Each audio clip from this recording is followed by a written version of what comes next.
Entonces vamos a dar inicio a esta sesión, vamos a concluir lo que dejamos pendiente y vamos a abrir uno de los últimos temas en relación a lo que es los puestos de trabajo. La última clase estábamos revisando todo lo que son las normativas que se fueron diseñando para ir estableciendo los estándares mínimos que se deben de cubrir para diseñar y analizar las condiciones de los lugares de trabajo en las empresas.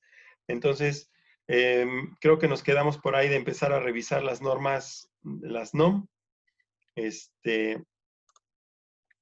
Vamos a revisar estas y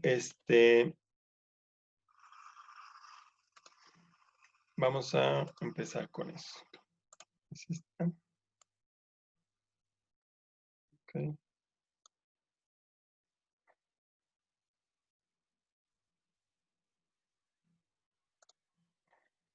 Vamos a ver. Todo esto ya lo habíamos platicado. Empezamos con las normativas. Muy importante recordar que las primeras normas fueron de Alemania, mediante el comité del Instituto de Normalización de Alemania. De ahí se desprenden, junto con las normas, en el conjunto de normas ISO, en este documento, 6385, y otros que se fueron desarrollando a nivel internacional. Y como siempre ocurre con los países como el nuestro, deciden en algún momento tomar estas normas internacionales como referencia para incluirlas en sus reglamentos, para incluirlas de alguna forma en sus legislaciones y también, en muchos casos, simplemente haciendo traducciones y adaptaciones de esas mismas, las incluyen en lo que nosotros conocemos como las normas oficiales mexicanas y en algunos casos las normas mexicanas, ¿no? Entonces, estas, estas normativas son las que a partir de aquí vamos a darles una revisión. No nos da tiempo ni es el objeto revisar a detalle cada una de ellas, pero sí tener idea de cuál es su nomenclatura, cómo se llama la norma y qué condiciones son las que trata, de qué nos habla cada una de esas normas, ¿ok? Entonces, es lo que vamos a revisar a continuación. Ya después vamos a entrar a la siguiente y último de los temas que vamos a exponer en esta sesión. Entonces, en este caso, como veíamos la vez pasada, en México no existe un catálogo de normas exclusivas para ergonomía, sino que todas ellas lo que es las normas de ergonomía se han ido incluyendo en otras con el mismo objetivo, ¿no? Cuidar las condiciones de trabajo y al ser humano en esa relación entre la máquina, el entorno de trabajo y su salud. Entonces, de las normas oficiales mexicanas más destacables en ese sentido están la norma 01 de la Secretaría del Trabajo y Previsión Social, publicada en 2008, que trata sobre, edificios y locales, instalaciones y áreas en los centros de trabajo, particularmente en cuanto a condiciones de seguridad. Esta establece las condiciones de seguridad de los edificios, locales, instalaciones y áreas de los centros de trabajo para su adecuado funcionamiento y conservación con la finalidad de prevenir riesgos a los trabajadores.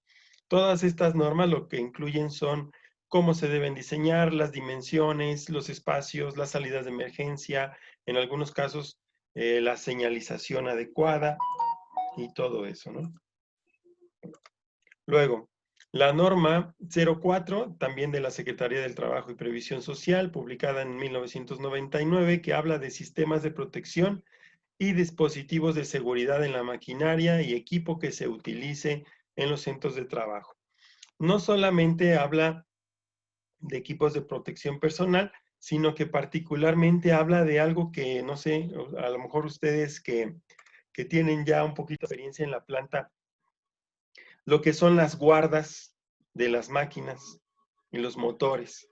Toda esa normalización que indica de qué color deben de ser, qué características deben de tener, de qué materiales deben de estar construidos, las dimensiones e incluso algunos señalamientos son los que tratan esta norma, es decir, todos los dispositivos de seguridad que deben de implementarse o de venir implícitos en la propia maquinaria, ¿ok? A eso se refiere. ¿Va? Entonces vamos a continuar. Okay. Entonces, a eso se refiere esta norma, los dispositivos de seguridad. La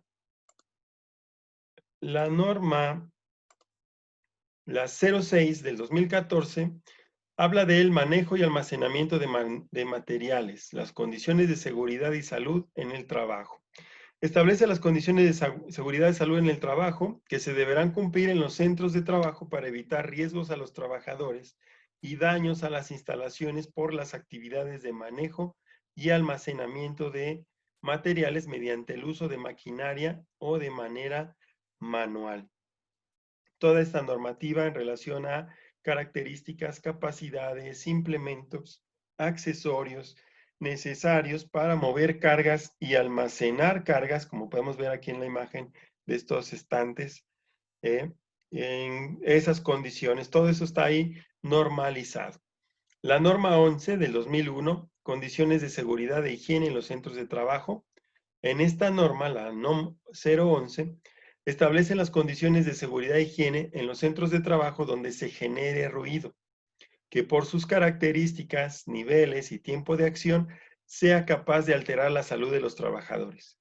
Los niveles máximos y tiempos máximos permisibles de exposición por jornada de trabajo, su correlación y la implementación de un programa de conservación de la audición. Esto ya lo vimos en ergonomía ambiental, qué es el ruido, cuáles son los niveles máximos permisibles y los tiempos de exposición de acuerdo a los niveles e incluso la afectación que el ser humano padece en relación a estar expuesto a eso, ¿no? Pero esta norma obliga a que la organización o la empresa tenga o demuestre evidencia de un programa de conservación de la audición en el cual se contemplen todos estos factores, ¿no? Los niveles máximos, tiempos de exposición, equipo de seguridad, etcétera, todo lo que eso implique. Y está la norma 015, igual de la Secretaría del Trabajo y Previsión Social, publicada en 2001, que trata de las condiciones térmicas, ya sean elevadas, como en este caso de fundición, o abatidas en las condiciones de frío extremo. Entonces habla de condiciones de seguridad e higiene. Habla acerca de los niveles y tiempos máximos permisibles de exposición a condiciones extremas, que por sus características, tipo y actividades, nivel, tiempo y frecuencia de exposición sean capaces de alterar la salud de los trabajadores. Esta norma incluye también lo que ya revisamos en las condiciones de confort higrotérmico de los trabajadores en condiciones específicas. La 024, que habla de vibraciones, condiciones de seguridad e higiene en el trabajo. Esta normativa, la 024 del 2001, incluye todo lo que implica las condiciones de trabajo cuando la persona está expuesta a vibraciones que puedan alterar su salud, que también ya las revisamos. Existe la norma 025 del 2008, condiciones de iluminación en los centros de trabajo. Ahí se establecen los requisitos y también se hace referencia a esas tablas que analizamos en los temas anteriores acerca de iluminación como condiciones ambientales, ¿no? De ahí pasamos a antropometría en el diseño de puestos de trabajo. Y entendemos que la antropometría tiene que ver con las dimensiones del ser humano en su relación con el entorno de trabajo y las máquinas o herramientas que requiere para desempeñar sus funciones. La antropometría en el diseño de puestos de trabajo se aborda, aquí se aborda el diseño ergonómico desde tres tipos de relaciones que son muy importantes. En una relación entre el entorno que revisábamos también en temas anteriores, entre el ambiente, la máquina y la persona, se desarrollan estas tres relaciones. La primera son las relaciones dimensionales, que las vamos a desglosar más adelante, las relaciones informativas y las relaciones de control, ¿sí? Cada una de ellas cumple con ciertas características. En las relaciones dimensionales, por ejemplo, se buscan la compatibilidad entre las medidas antropométricas, es decir, las dimensiones del cuerpo del ser humano, particularmente las medidas antropométricas dinámicas, que tienen que ver con alcances, ¿sí?, de los distintos usuarios potenciales de los puestos de trabajo, y las dimensiones, formas y estructuras que habrán de tener estos puestos de trabajo y sus elementos, de manera que puedan garantizarse que las personas que las utilizarán, llámense operarios, instalaciones, mantenimiento, gente de limpieza, etcétera, se hallen en situación de bienestar físico y del bienestar psíquico que provoca este durante el tiempo que duren sus actividades. Es decir, las relaciones dimensionales que tiene la persona en su entorno, en su puesto de trabajo, tienen que ver con las medidas antropométricas dinámicas, es decir, de alcance, como en este caso, en esta figura, y todas las medidas y dimensiones que tienen los diferentes elementos, como el escritorio, la silla, la estantería, el espacio donde se desarrolla su actividad, son las que implican estas relaciones dimensionales. Por otro lado, están las relaciones informativas. En en esta parte se analiza la compatibilidad necesaria entre la capacidad de percepción de la información de los trabajadores antes y durante el trabajo y la información que deben recibir durante su ejecución, así como los dispositivos informativos, tanto sonoros como visuales, como táctiles, necesarios para poder ser transmitida esa información de manera satisfactoria hacia el operador. ¿Qué características tiene esto? Voy a regresar a la primera imagen.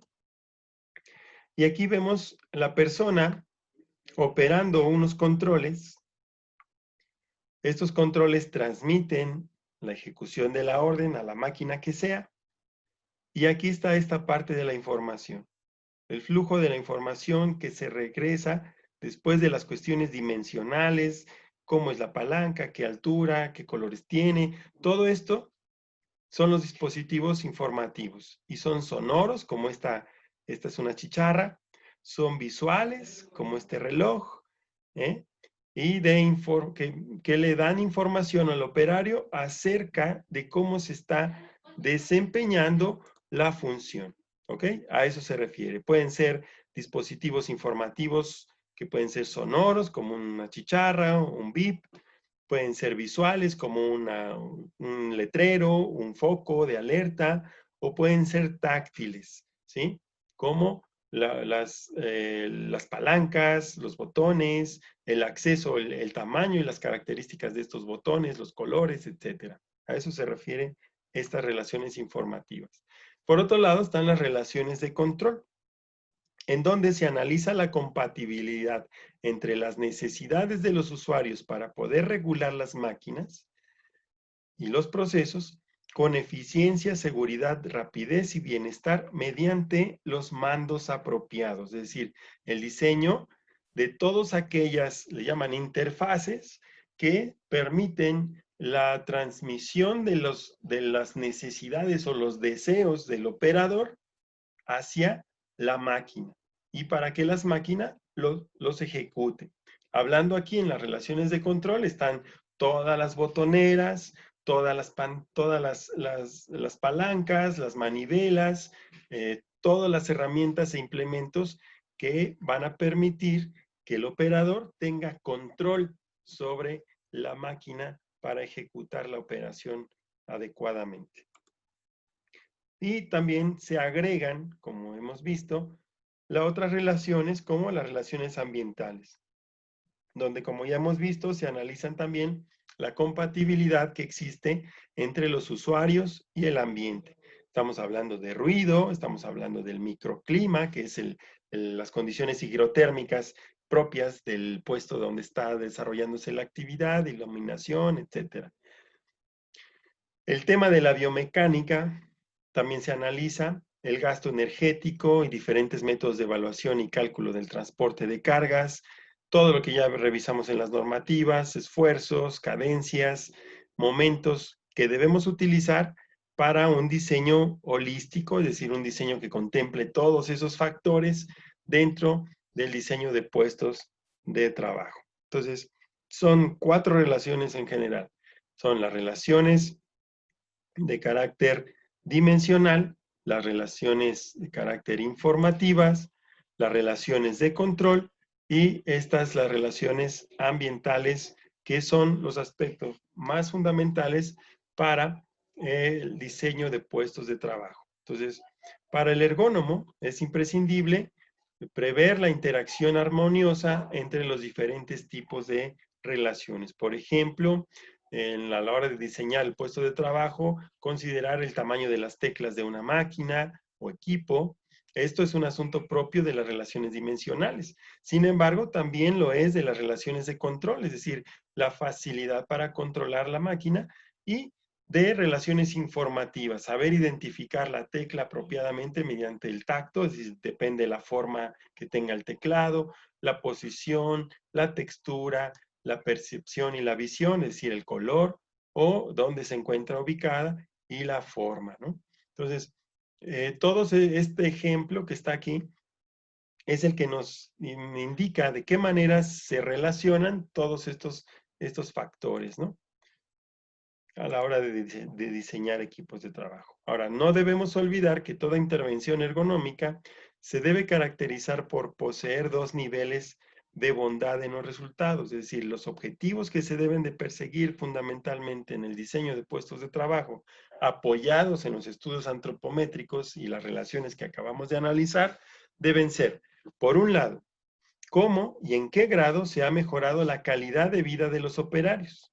Y por otro, cómo y en cuánto hemos mejorado la efectividad del sistema. Es decir, no solamente implica que el operario esté cómodo, sino que además de que esté cómodo, se obtenga una mayor efectividad dentro del sistema como resultado, dando mayor productividad, mayor calidad, menos defectos, menos tiempos muertos, etcétera. Todo eso que es tan importante para implementar los diseños nuevos. Ahora, de todo esto, de las relaciones que acabamos de analizar y lo anterior, pues también es necesario que analicemos cuáles son los fundamentos ergonómicos que deben de guiar las intervenciones que se hagan para analizar los puestos de trabajo. Todos ellos deben de girar en torno a adaptar la actividad a las capacidades y limitaciones de los usuarios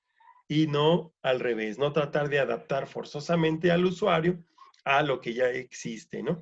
Y aquí vemos un ejemplo de un implemento que esto es un exoesqueleto, le llaman, ¿no? En el cual le proporciona a la operaria la fortaleza suficiente para poder manipular todo este tablero, ¿sí? Obviamente hay otros dispositivos que le permiten a ella, pues, manejarlo, pero aquí lo que se está haciendo es adaptar este mecanismo al ser humano para que pueda ser más eficiente en su trabajo, ¿sí? Y obviamente proteger su salud. Entonces, hasta ese punto, y todas estas son, sabemos que todo este desarrollo tecnológico, pues es parte de las multidisciplinas que la ergonomía ocupa para poder dar resultados. Y entonces, dentro de los fundamentos para el diseño de puestos de trabajo, está el primero. Debemos interiorizar en ergonomía aplicada al diseño de puestos de trabajo es la supremacía de la persona como el elemento más importante de cualquier proyecto de concepción o rediseño. Es decir, todo lo que se haga deberá ser previendo el beneficio para la persona. Es decir, todo debe girar en torno a proteger la integridad de la persona y obviamente favoreciendo la eficiencia y la eficacia de la actividad. El segundo es, igual, reconocer la limitada capacidad para modificar psicofísicamente a las personas. Es decir, no vas a querer poner a alguien que no tiene las cualidades a ejercer tareas para las cuales no es apto. La solución realista es diseñar correctamente el puesto y el trabajo, es decir, adaptarlos a los segmentos corporales relevantes del grupo de operarios que debe intervenir, considerando sus alcances, sus tiempos de reacción, el esfuerzo que requiere, los momentos en que se tiene que realizar, la cadencia, es decir, cada cuándo, con qué frecuencia, a qué ritmo de trabajo, admitiendo que la variable persona es flexible, sí se puede adaptar, pero frágil, tiene ciertas limitaciones. Entonces, el segundo fundamento es reconocer la limitada capacidad para modificar psicofísicamente a las personas, es decir, tanto mentalmente como físicamente.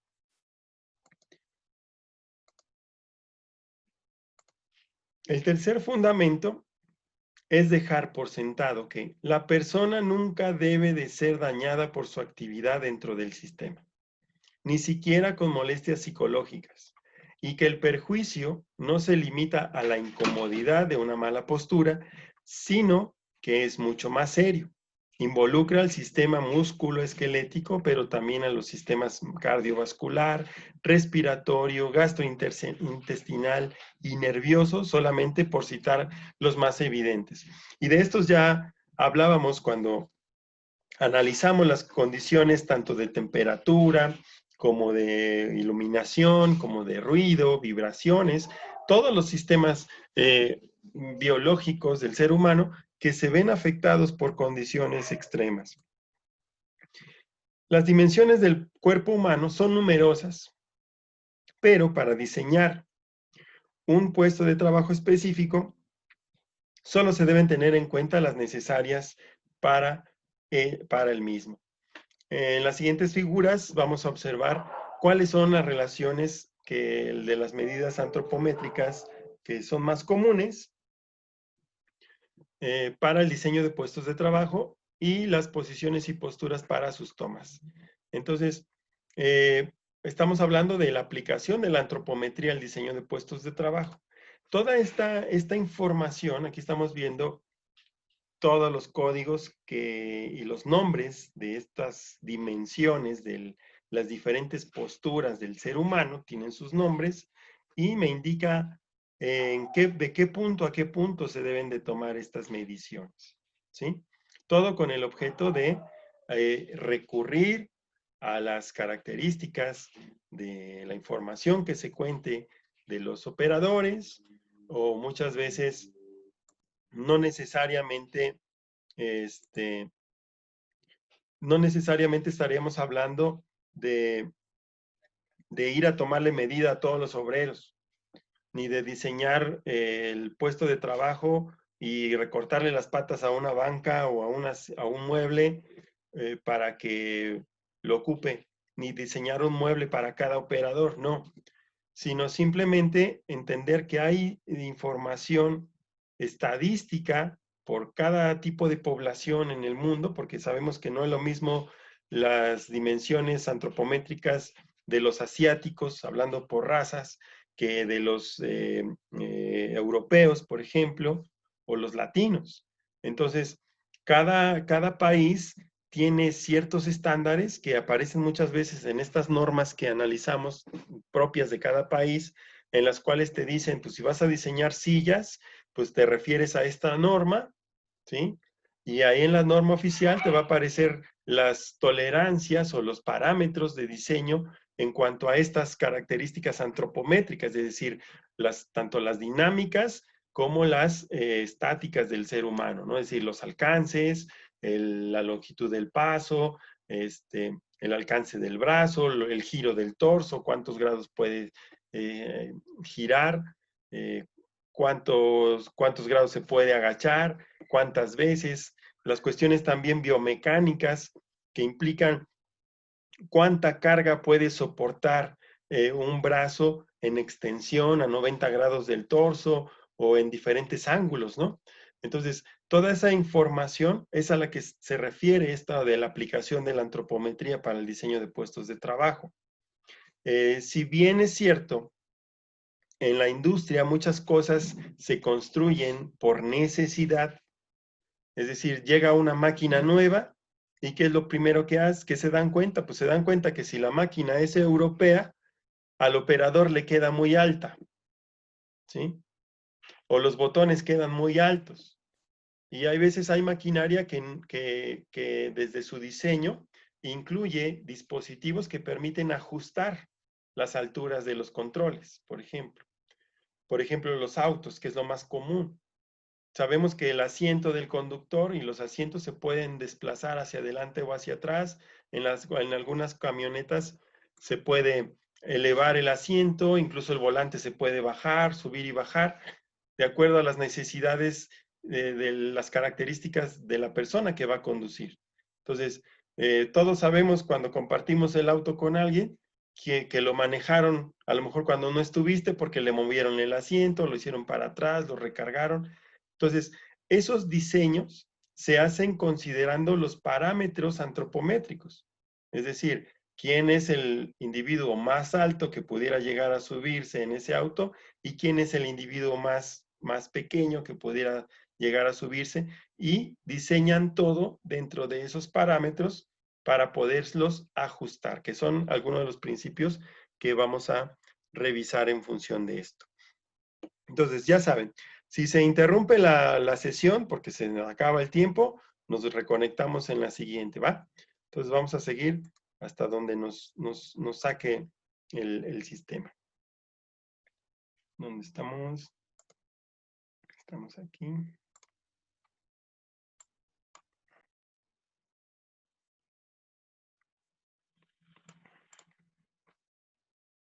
Entonces aquí es nada más para que nos demos la idea de cómo se representan estas medidas antropométricas que incluso van por sexo. Aquí vemos que es la persona que está es mujer. Aquí vemos otra posición y otras dimensiones. Por ejemplo, para diseñar un asiento, para diseñar una cabina de mando, ¿sí? Las posiciones tanto de apoyos sentados o semisentados, los alcances máximos, estatura, etcétera, ¿no? Y aquí viene en esta lista pues cómo se nombran formalmente esas dimensiones. Y aquí está la continuación de todo esto. Estas diapositivas, ya saben, las pueden repetir, ya sea viendo otra vez la sesión o las vamos a subir el enlace para que las puedan descargar posteriormente.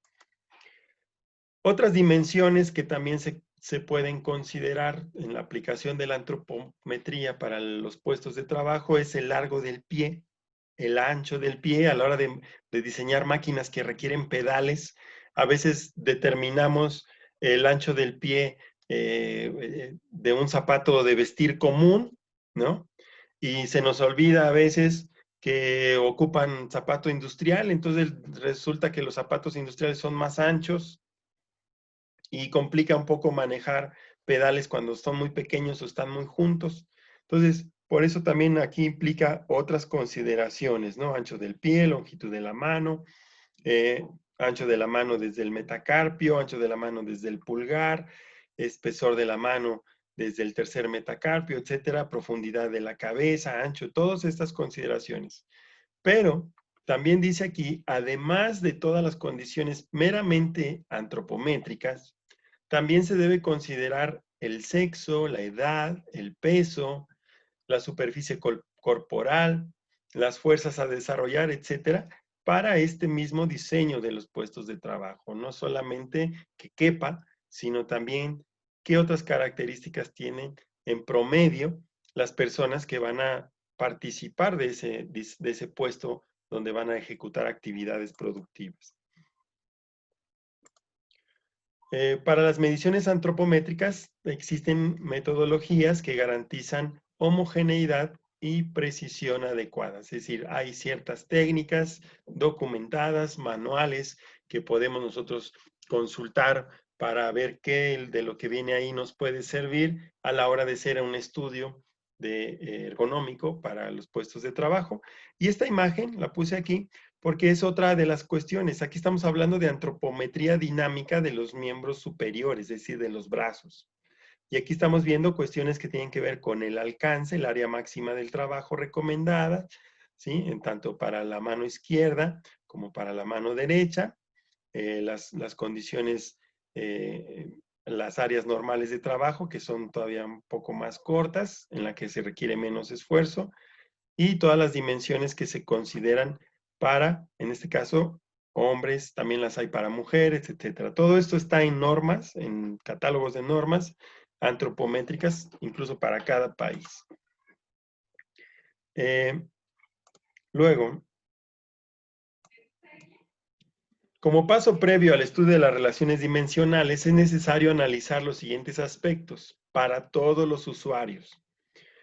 Primero, tenemos que considerar a la hora de diseñar y de observar métodos de trabajo que existen o que existirán en el puesto, es decir, qué es lo que hacen, cómo lo hacen ahora, o qué es lo que deberán hacer o qué van a hacer cuando apenas estamos diseñando el lugar.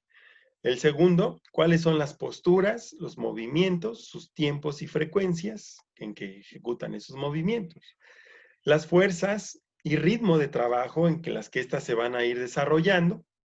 La importancia y la frecuencia de atención y manipulación de los dispositivos informativos y controles, lo que hablábamos al anterior, ¿sí? Con qué regularidad el operador tiene que manifestar esa relación entre la máquina y el operario y el intercambio de información con esta.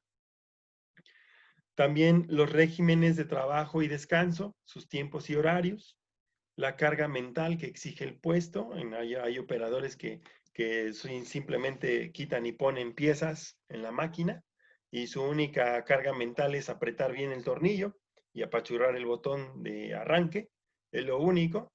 Y sin embargo, hay otros operadores que requieren de más carga mental, hacer mediciones, hacer algunos cálculos, alimentar un sistema de datos, hacer un registro, todo eso, ¿no? Hacer ajustes.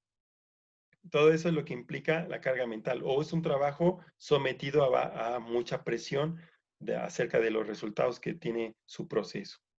El punto 7, riesgos efectivos y riesgos potenciales implicados en el puesto, es decir, cuáles son los riesgos reales, a lo mejor de, no sé, de una lesión, de tener un accidente, que es natural para el tipo de actividad, y cuáles son los riesgos potenciales, aquellos que están ocultos, que no son visibles, pero que pudieran estar generándose ahí latentes alrededor del área de trabajo, ¿no?